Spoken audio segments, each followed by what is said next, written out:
Hey guys, and welcome to another episode of What's New in Battlefield 2042 after the latest update, which is 5.3 this time.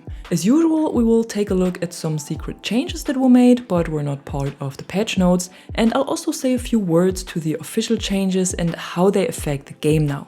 And the first point I want to get into is the improved handling for air and ground vehicles, because especially aircrafts have undergone some tuning and feel quite different now. The attack helis are probably the most noticeable since there were many smaller changes made to their maneuverability, and here the drag forces were updated, the center of the mass moved, and more horizontal force added to make hovering and direction changes faster. The two helis were also made more similar in their overall handling and behavior, and after flying around for a bit in control mode, I feel like this still needs a few tweaks here and there. Changing direction and evading missiles while hovering is definitely easier now, but the overall feel of the heli is a bit sluggish and clunky and feels unnecessarily heavy. The aircraft sensitivity was also lowered with the update and makes turning feel a lot slower than before, so when you plan to jump into a heli or a jet, you might want to increase your sensitivity a little bit, otherwise it can feel like something is a little bit off. A hidden fix that was made for aircrafts, on the other hand, is that disabling the helicopter flight assist option will now correctly disable flight assist, but only on the attack helicopters, at least for now. The other air vehicles might receive this fix with one of the next updates.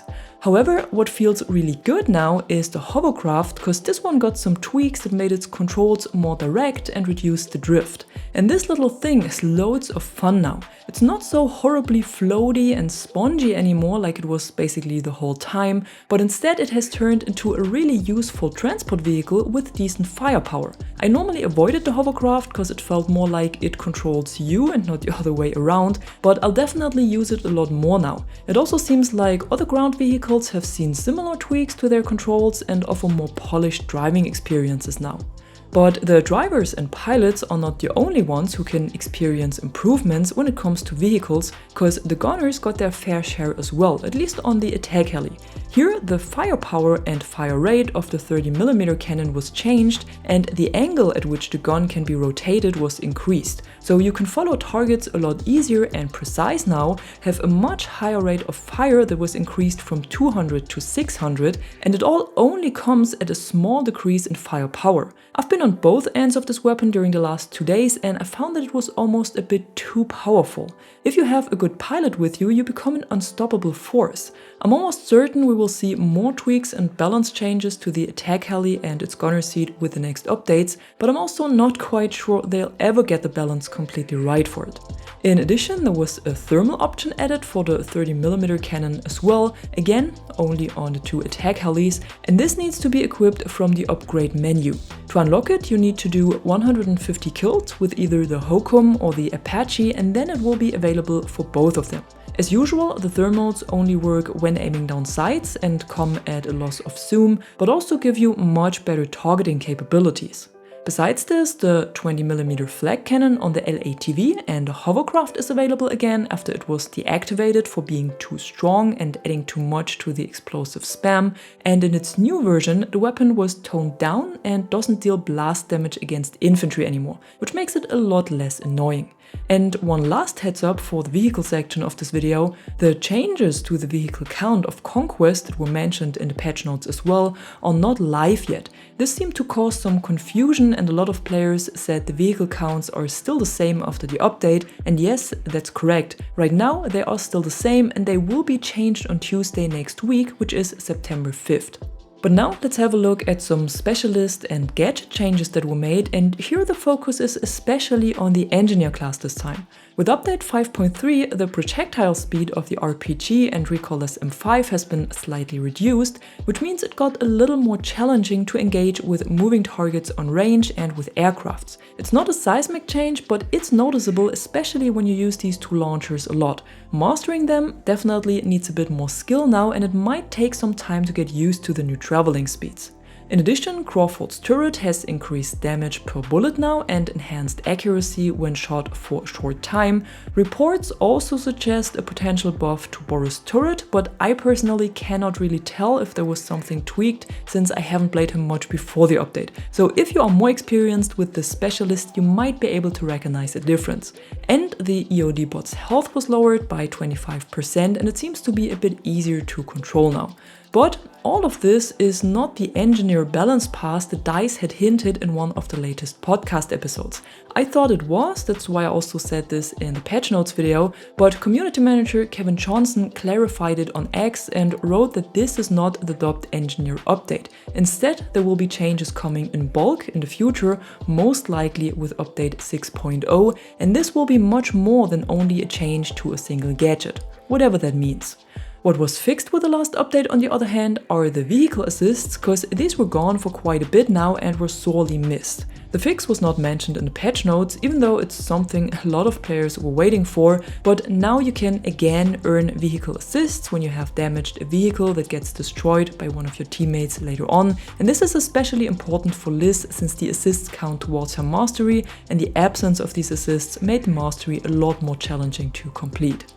Moving on to a different topic, it also seems like there were improvements made to the input for controller and mouse, because both feels a lot less laggy after the update. Especially for controller, the input lag has been a massive issue since launch, but suddenly feels a lot better. The aim assist seems to be more responsive as well, and only the stick curve is still kinda weird and makes aiming with controller feel different than in former titles. While playing on PC, I also recognized that the mouse input is more direct again after it felt very laggy and sluggish after update 5.2, and both wasn't mentioned in the patch notes, but is definitely a very welcome fix.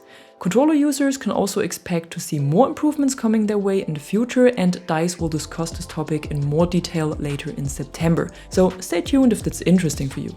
And then we also got two smaller changes to the UI of the game, and the first one is that you can now see who got promoted to squad leader with a little pop-up on the left side of the screen, which is another addition to the new squad orders mechanic.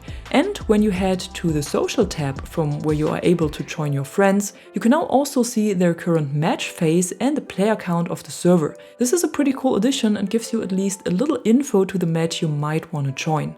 What you can also find in the main menu now is the codex, which is accessible through the profile tab, and this gives us more details to the lore all in one place and includes many of the events leading up to Season 5. It's not complete yet, but with each future update there will be new entries added, so if you always wanted to know more about the lore of the game but found that it was all spread out too much, this might be interesting for you.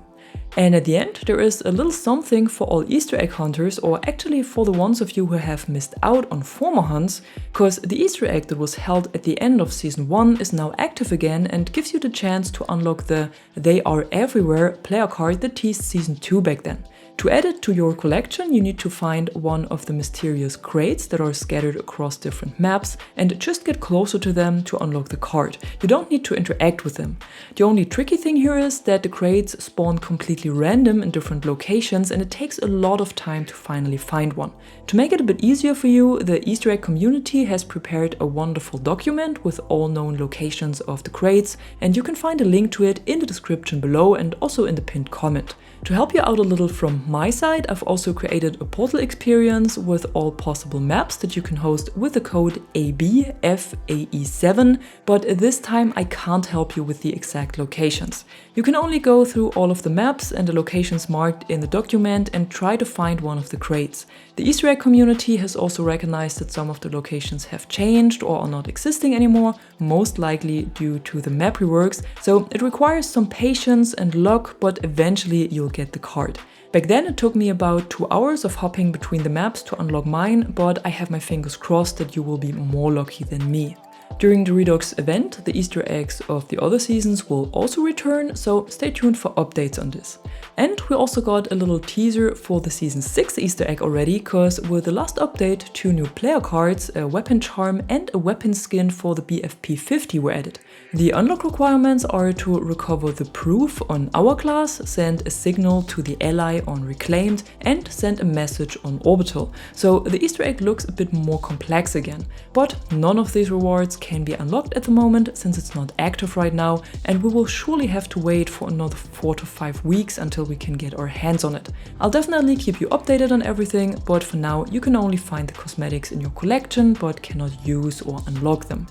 And one last point for today that I just want to quickly squeeze in here is an easy way to earn the ribbons for the current Redux event. Because it seems like playing solo matches against AI in either Conquest or Breakthrough counts towards the event unlocks as well. So if you don't want to play a normal multiplayer, or you usually play a lot of Portal and the ribbons earned over there are not counting, try to get them in some chill matches against beginner bots and you should be done with this in no time. And that's it for today, a bit more of a mix of different topics and changes this time, but nevertheless I hope you found this video interesting and enjoyed it, and if you did, be sure to drop a like or a comment below and subscribe to the channel for more content like this. Until then, thanks for watching and thanks to my members for the additional support. I'm Catwoman and you are awesome.